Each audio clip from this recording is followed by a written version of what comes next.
Mga ka-Republic, 3 araw matapos matalo sa Game 7 ng Commissioner's Cup Finals, parang nagdaraan ngayon sa mata ng isang malakas na bagyo ang Barangay Ginebra.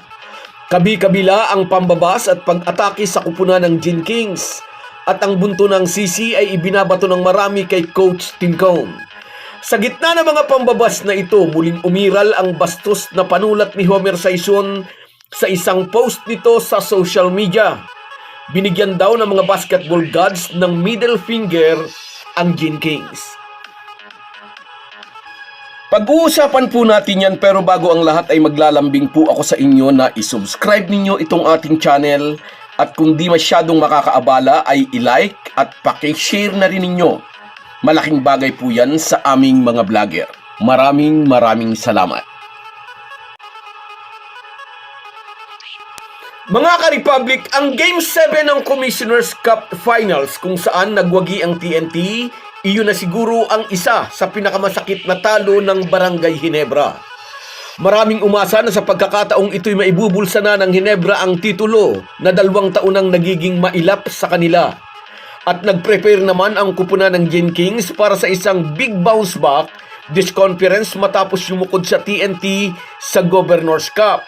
At parte ng kanilang preparasyon, kumuha sila ng isang power forward sa free agency sa katuuhan ni Troy Rosario, a 6'7" big man na makakatulong ni Japit Aguilar sa ilalim. Kung inyong maaalala, nag-agawan pa kay Rosario ang Ginebra at Antok Entex. Ngunit sa huli, pinili nito ang childhood dream na makapaglaro sa paborito niyang kupunan, ang Barangay Ginebra. Full of promise ika nga ang pagpasok ng Ginebra sa finals this conference.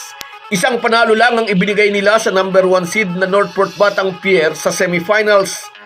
Ang tingin nga natin, hindi makakakuha ng isang panalo ang Batang Pier kung di ito binigyan ng Ginebra ng konsiderasyon.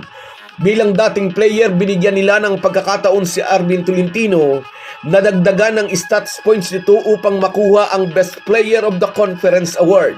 Na siyang nangyari, naungusan nito si Calvin Oftana ng Tok Entex. Anyway, going into the finals, maraming ang naniwalang yamado ang Ginebra. Nadagdagan ng armas ni Tim Cone sa pagdating ni Troy Rosario plus healthy ang lahat ng Ginebra players. Sa panig naman ng TNT na injured si Jason Castro. Dagdag na rason ito para umasa ang marami na this time ay Ginebra naman ang magwawagi. Ngunit gaya nga ng alam na nating lahat na sayang ang 3-2 lead ng Ginebra nang mag-bounce back ang TNT sa Game 6 at kinuha rin ng mga bataan ni Chot Reyes ang panalo sa Game 7. Natatluhang sunod ng tropang giga ang Gin Kings. Ang Finals MVP Award na dapat ay mapapanalunan ni Scottie Thompson ay naibulsa ni Ray ng Batak. Ang sana'y magiging 16th title ng Ginebra ay naging 11th title naman ng Tok Entex. Wala akong maisip sabihin, komento ni Scottie Thompson nang tanungin ng mga reporters sa 3 sunod-sunod na pagkatalo sa finals sa kamay ng TNT. Deserve nila ang championship, move on na lang kami, marami pa namang ibang chance, dugtong ng former MVP. Maikli lang din na naging pahayag ni Coach Tim Cone. Maganda ang naging laro nila sa endgame at nag-fail naman ang Ginebra. Yun lang ang masasabi ko. Sa ibang panayam, sinabi ng American mentor, deserve ng TNT ang kampyonato kaysa kanyang team. Naging pinaka-consistent na local player ng Ginebra si Scottie Thompson, but in Game 7 kung saan umiskor siya ng 13 points, 9 rebounds, 8 assists, and 1 steal sa loob ng 50 minutes niya sa sahig, ngunit sa 4th quarter at sa overtime ay wala siyang naging kontribusyon. Hindi nga raw niya alam kung anong sasabihin, sagot niya sa mga reporter after ng Game 7. Move on na lang. May ibang chance pa naman. Tanggap na ng mga Ginebra player, pati na ng kanilang mga coach ang pagkatalo sa kamay ng Tok Entex. Aminin natin na out-coach ni Chot Reyes si Tim Cone at na-outplayed naman ng TNT squad ang mga players ng Ginebra. Naging maginoo si Tim Cone na ipinaabot ang pagbati sa dati niyang assistant noon sa Alaska na si Chot Reyes. Naging maginoo ang mga players ng Gin Kings na kinongratulate ang kanilang counterpart sa TNT. Pagkatapos ng isang mainit at intense na final series, lahat ay nagpakita ng sportsmanship. Ngunit may isang bastos na kolumnista, umiral na naman ang pagiging toxic na talangka. Nag-post si Homer Sison, ang kolumnista ng SP na numero 1 Ginebra hater. Sa pagkatalo raw sa Game 7, binigyan daw ng mga basketball gods ng middle finger ang Gene Kings. Nagsulat din ako noon sa dyaryo at sa radyo, ngunit wala akong nakilalang simbastos ng Homer Sison na ito. So guys, yan lang muna. Hanggang sa muli.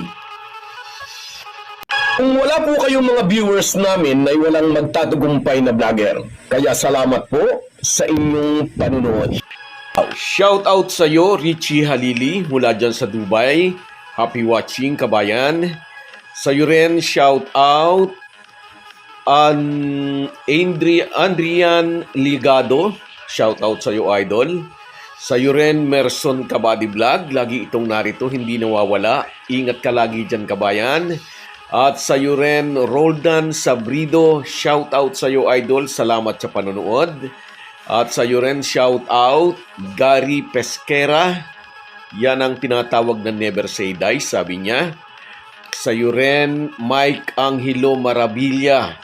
Isang panalo na lang, champion na, sabi niya. Shout out sa iyo, idol. At sa iyo rin, Ferdinand Marquez. Yes, pag nanalo ang Ginebra si Scotty ang Finals MVP. Sa iyo rin, Rosalinda Balbuena, shout out sa iyo, idol. At sa iyo rin, shout out SN Arsenas, long time luluk.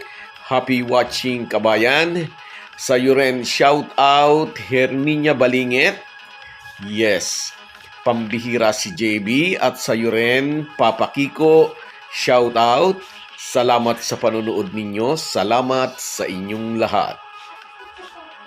Kahit gaano po tayo kabisi, ay huwag po nating kalimutan ang ating buhay espiritual. Lagi po tayong magpasalamat sa bawat araw na dagdag sa ating buhay. Malaki po ang maitutulong ng pananalangin araw-araw. Isang paalala po mula sa inyong Halo Halo Sports Republic.